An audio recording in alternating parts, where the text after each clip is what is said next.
We just came back from the October 18th CSU board meeting, and it was a very eventful meeting with a lot of discussion. So let's get into it. What happened at this board meeting? During the introductory proceedings, the executive director informed the board of directors that the mature and parent student liaison, Anmol Sharma, is eligible for removal. 6 cumulative unexcused absences is eligible for removal with 2 weeks notice. So it's 6 unexcused absences in total, or 3 in a row. That would make them eligible for removal. There were 2 changes made to the agenda. The first change was the changes to the bylaws for the Capilano Business and Professional Societies, and this was put forward by the CBPS president and the Board of Governors representative, Sophia Kara. The second amendment that was made was the queer student liaison, Divyansh Saini, putting forward a motion to give Anmol Sharma 2 weeks notice for removal from the board. When Sophia put forward the motion to add the CBPS bylaw changes to the agenda, she proposed it be put under the consent agenda.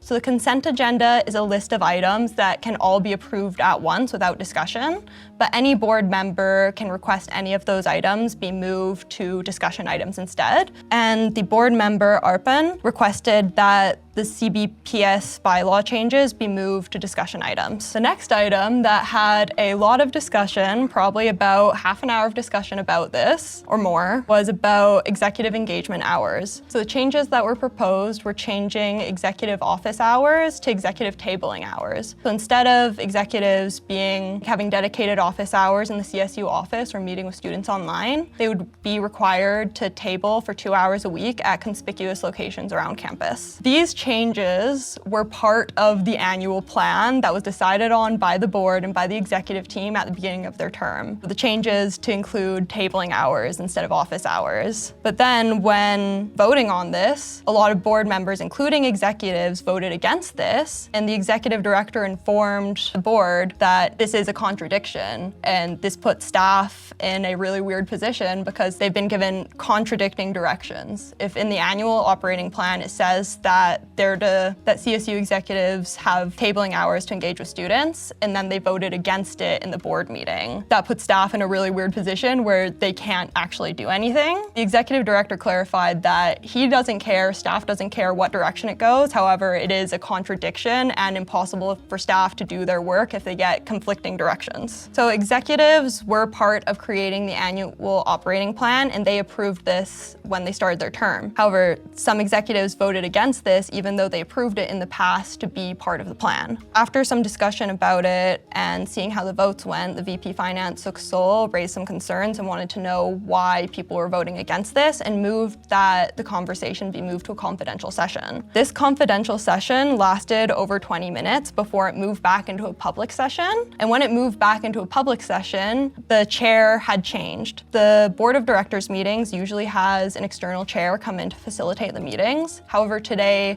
due to a personal matter, the chair had to leave, so the president stepped in to chair the meeting instead. But when they came out of the confidential session, the new chair was Sophia Kara. So that kind of raises some questions. What was discussed during that 20-minute confidential session that led to the chair being changed when they were in public again? Changes to have executive tabling hours instead of office hours came out of staff recommendations because for the past couple of years, students tend not to book appointments with CSU executives. So like all of us as students have the right to book an appointment with any of the CSU executives. However, a lot of students don't know this and don't end up using that. But if executives have tabling hours at a regular schedule, that puts them like where the students are and makes it easier to engage with students and for students to engage with them instead of just hiding in an office where students don't know that they can have meetings with them. So the president, Angad, suggested that the motion be taken back to the governance committee and the executive committee for further discussion if everyone's okay with that. The VP Finance, Suk Sol, raised some concerns about what would happen if this fails in the governance committee or in the executive committee. And if it were to fail in those committees, then it would never come back to board.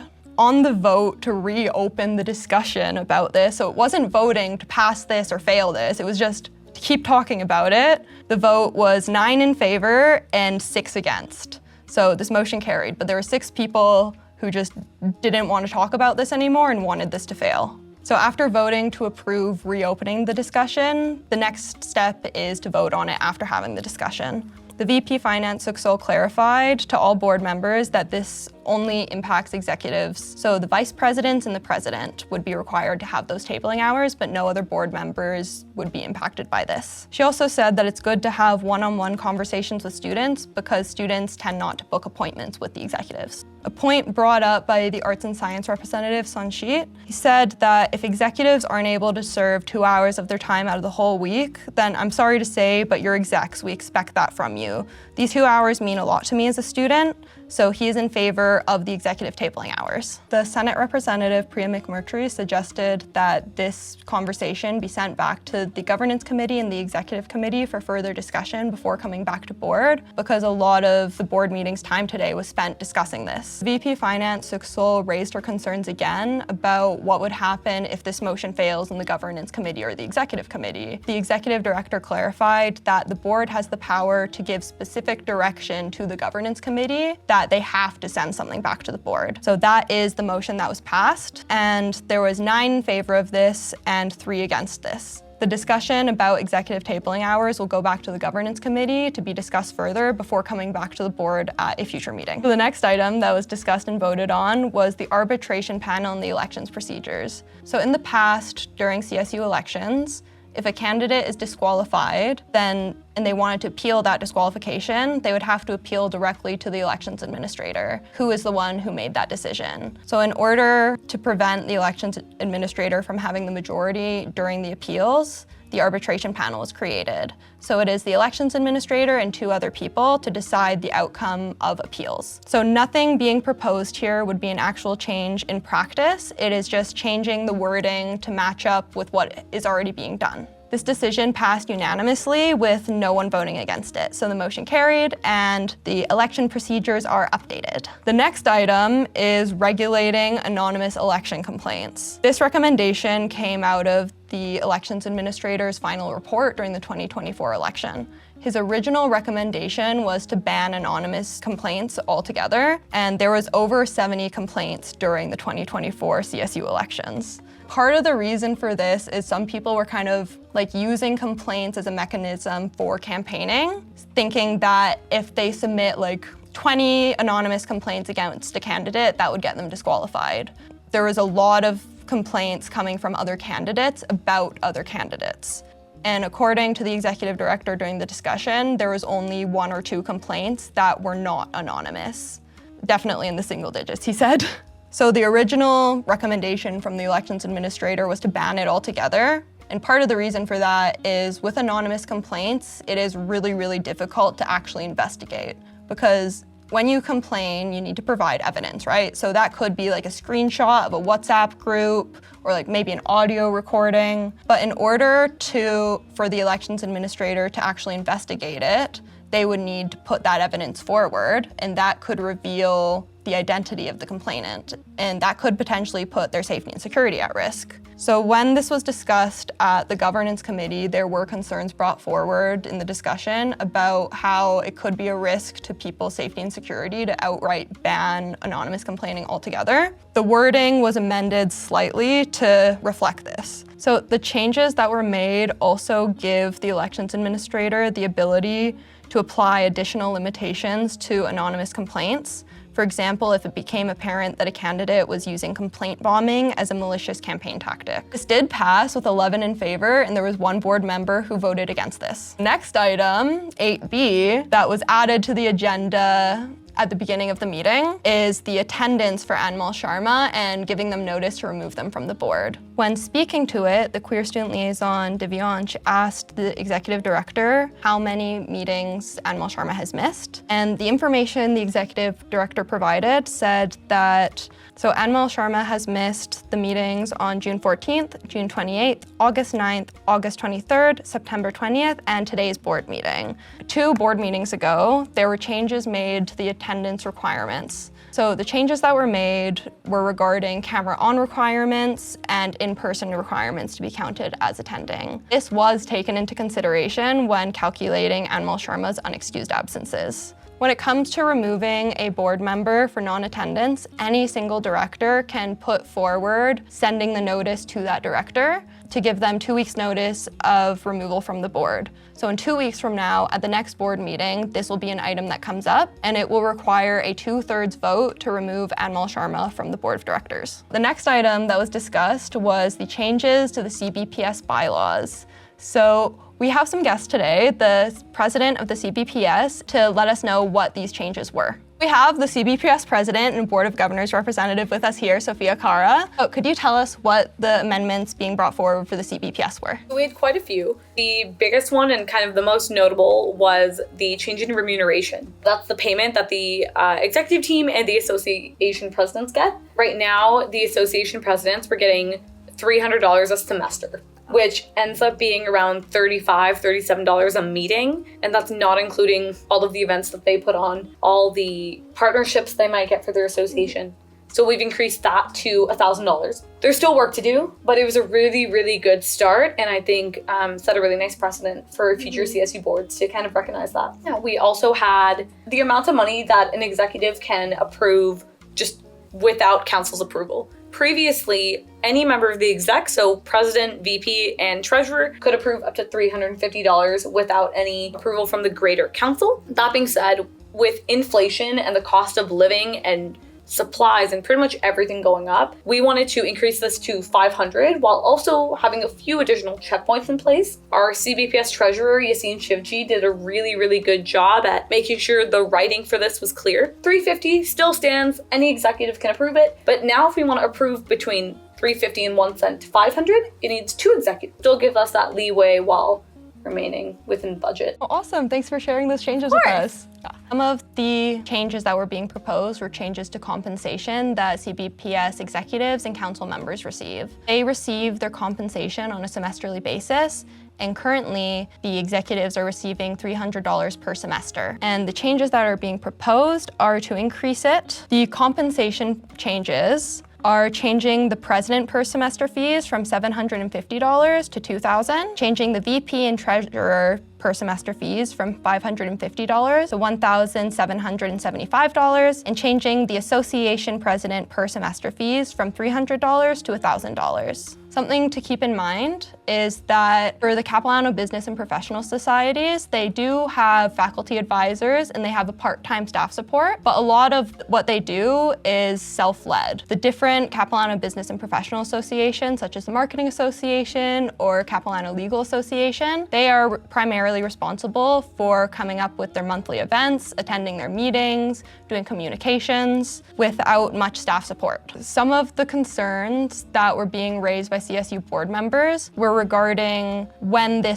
changes to the compensation would be implemented. So for the CSU, the board can change compensation board members receive, but only for the next term. So they cannot change anything regarding the compensation they receive. There were concerns raised about the CBPS changing the policies to implement changes to compensation during their current term. The CBPS representative said that these changes are to compensate the work that has already been done over the summer by current CBPS executives and council members that are in their last term. If the compensation changes are implemented for the next term, they won't be getting paid for the work that they've already done. So after moving to voting, there was 6 in favor and 5 against this, so this motion carried and was passed. And then it moved on to the report section of the agenda. And then, so the president raised his hand to ask a question, and then he brought the discussion back to the previous motion about the CBPS bylaw changes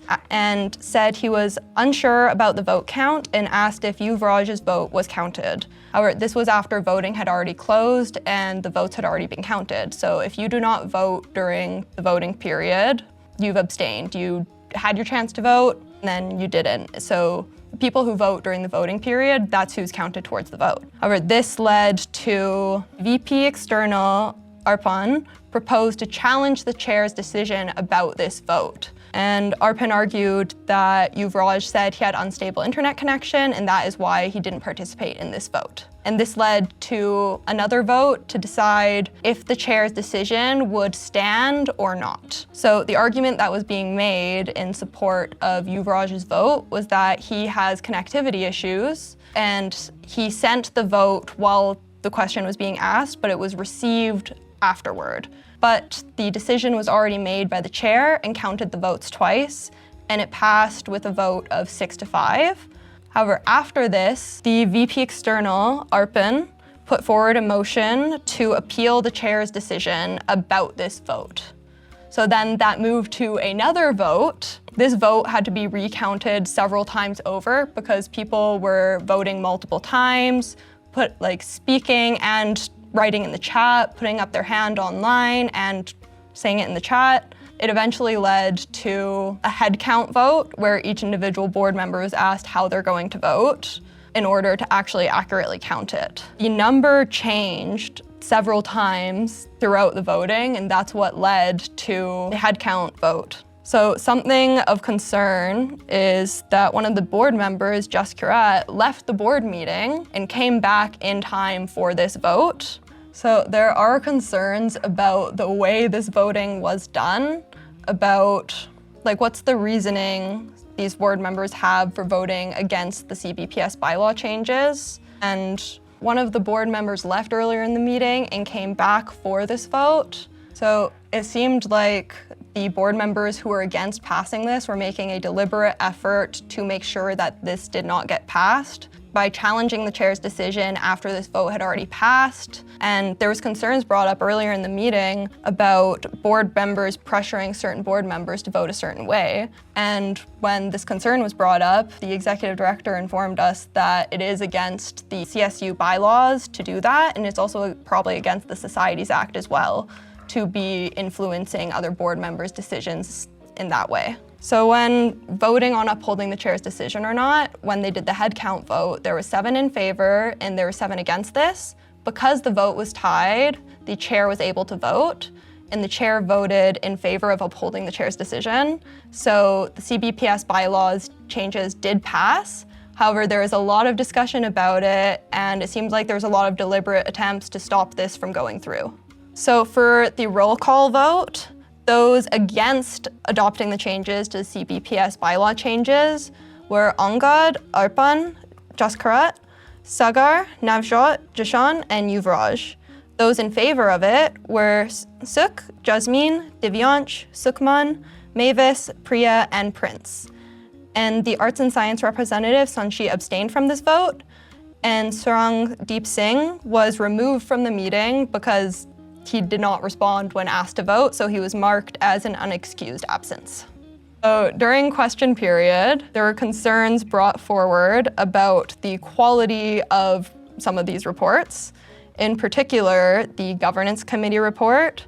There were concerns raised about the readability of this report and the standard of quality that the CSU is expected to uphold, and this report did not meet that quality. So the chair of the governance committee, Navjot, he provided this report to the board of directors.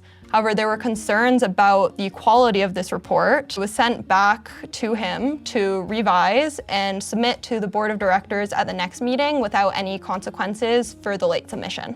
So the VP External Arpan said that this director, meaning Navjot, doesn't go to any typing classes, so if there are any grammatical errors, then they are not his fault. The CSU does have staff support. Any of the directors can request staff support for any of the reports and any of the advocacy they do, but they have to request that support. That's what the CSU staff are there to do. They're there to support the CSU Board of Directors and the decisions they make and help them be good board members. Okay, so that is it for the important points to cover from today's board meeting.